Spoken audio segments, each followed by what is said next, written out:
સુરતમાં વારંવાર બોમ્બથી સરકારી કચેરીઓ ઉડાવી દેવાની ધમકીઓ મળી રહી છે। ત્યારે આરટીઓ ઓફિસને બોમ્બથી ઉડાવી દેવાની ધમકી મળતા બોમ્બ સ્ક્વોડ અને ડોગ સ્ક્વોડ સાથે પોલીસે આરટીઓ કચેરીમાં તપાસ કરી હતી।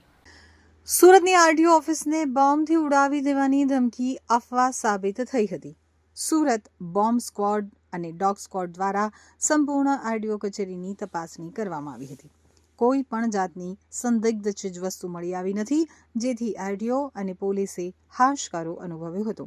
અગાઉ પણ વીઆર મોલ અને પાસપોર્ટ ઓફિસને ઉડાવી દેવાની ધમકી આપવામાં આવી હતી, એમાં પણ ફેક મેલ સાબિત થયો હતો। ત્યારે આરટીઓ ઓફિસને બોમ્બથી ઉડાવી દેવાની ધમકી એક ફેક સાબિત થઈ છે।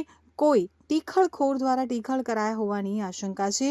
ત્યારે ઉચ્ચ પોલીસ અધિકારીઓએ બોમ્બની અફવાને લઈ તપાસ શરૂ કરી દીધી હતી। સુરત આરટીઓ કચેરી ખાતે એક બોમ્બ થ્રેટની ઈમેલ મળેલ, જે અનુસંધાને સુરત શહેર પોલીસ દ્વારા આરટીઓ કચેરીને ઇવેક્યુએટ કરાવી તેનું એન્ટી સબોટેજ ચેકિંગ કરાવવામાં આવેલ છે।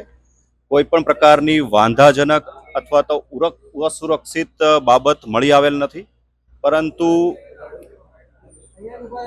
એક સુરક્ષાના ભાગરૂપે સમગ્ર કાર્યવાહી એસઓપી મુજબ કરવામાં આવેલ છે અને આજના દિવસમાં પ્રોપર ચેકિંગ ફ્રિસ્કિંગ સાથે તમામ આરટીઓના અરજદારોને એન્ટ્રી પણ આપવાની કાર્યવાહી હાલ ચાલુ કરવામાં આવેલ છે। ઈમેલ અંગેની તપાસ અલાયદા રીતે કરવામાં આવી રહેલ છે અને સાયબર સેલની ટીમો દ્વારા આ બાબતની આગળની તપાસ ચાલુ છે। જી સર, ઈમેલ ક્યાંથી મળ્યો?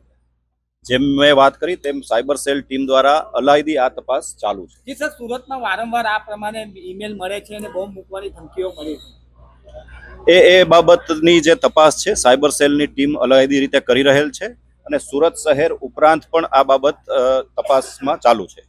અત્યાર સુધી કોઈ આરોપીની ઓળખ થઈ હોય એવું કંઈ?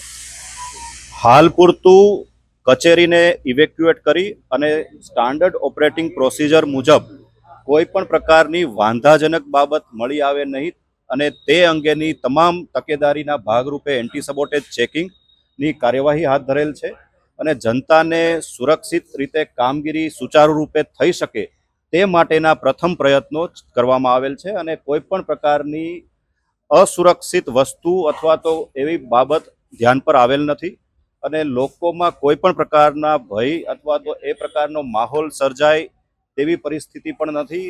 ખૂબ સુચારુ રીતે કાર્યવાહી હાલ ચાલુ કરવામાં આવી રહેલ છે, કોઈ પણ પ્રકારની ચિંતાનો વિષય નથી।